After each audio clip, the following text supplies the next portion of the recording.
All right, we're ready to go on to the next part of our case preparation for these 5.56s. And that is, we're getting ready to do a resizing. Before we resize or run anything into these dies, for rifle cases, we need to make sure that we use to lubricate those. A couple of years ago, I started using Hornady's one-shot case lube. This is great stuff. It's so much easier than the old roller system and all that stuff like this like you used to do. And if you don't know about the roller system, don't worry about it. This is a great way of going for your case lube.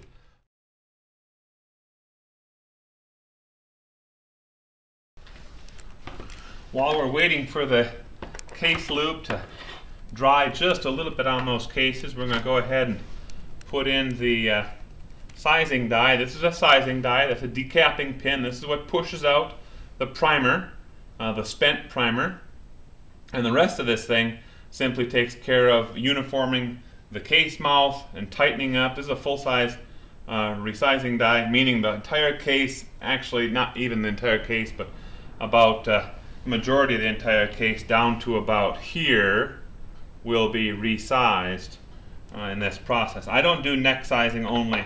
I do full-length resizing all the time. That's just my preference. Some folks like to do neck sizing only, and that can be good too, I think. Occasionally you're going to have to do some full-length resizing. So this is an RCBS press it's a Reloader Special 2. I don't think they even make this anymore. I've had this for I guess about 30 years, this press, when I first started. Still working great. That just shows you, if you invest in a nice press, it will literally last a lifetime. This has done thousands of rounds for me. We're going to go ahead and thread this in, make sure it's threaded in all the way. I just inserted the seating die.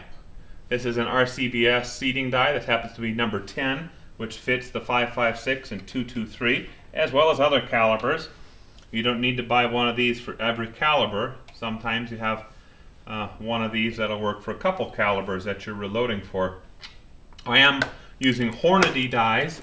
I used to buy the RCBS dies and use those. RCBS X sizer dies are great dies. I really like those things.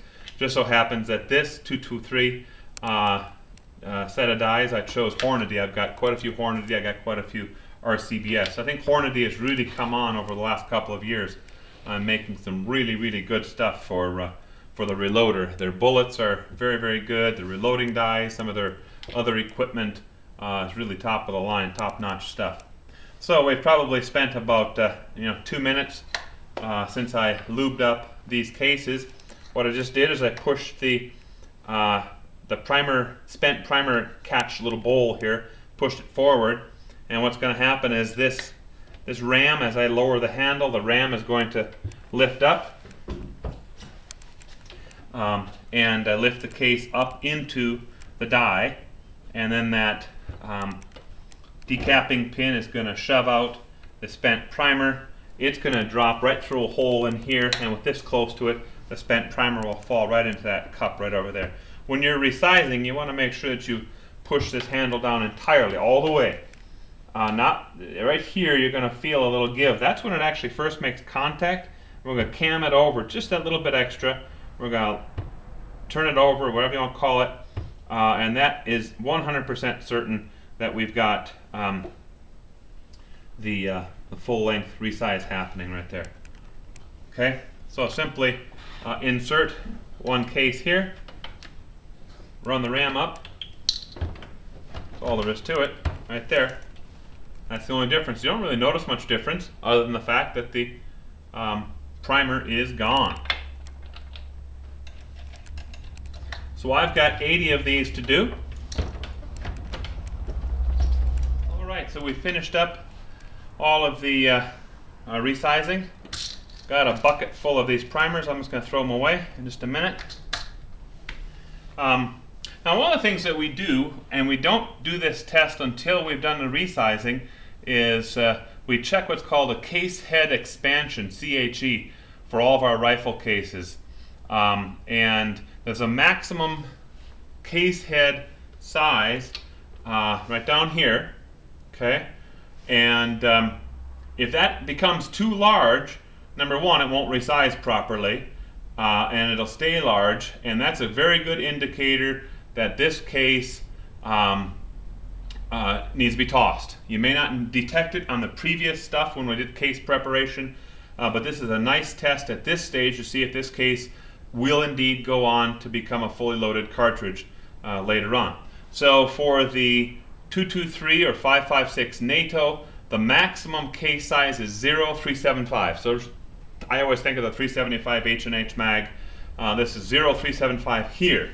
And I use one of these digital calipers, electronic digital caliper. I got this from Harbor Freight, and it has worked really well for me over the years. I've seen other ones in the catalogs that bear a much higher price to them, and they look identical. I think they're actually made by the same company. So I've had good luck with this stuff. I'm going to zero it out. I'm measuring in inches. I'm going to go ahead and open this up. And I'm going to measure it right here, right on the case head. If you're dealing with a belted magnum like my 7mm or 338, you're going to measure that just in front of the belt. There's no belt on a 556, 223, so we're going to measure it right there. Okay, what I'm getting is 0.371. That's well below the maximum of 0.375. Even if you got 0.375, that's okay. Just an indicator. It's probably getting to be an old case, and it won't. This may be its last resizing or last use. If it's anything bigger than 375, 375.5 or whatever, you toss it. It most likely won't even chamber correctly, especially if you're shooting these things in an AR, where you're relying upon the action itself to, the semi-automatic action to eject it and cycle up a new one. When this thing expands, if it is too large, when this expands inside that chamber, you're probably going to have trouble, or you may have trouble getting it to extract out and have a malfunction or misfeed out at the range, or if you're out hunting with it. 0.3715, and I'm measuring it right there. That's the place to measure it. As I said, on those belted mags, we'll actually measure it just forward of the belt itself.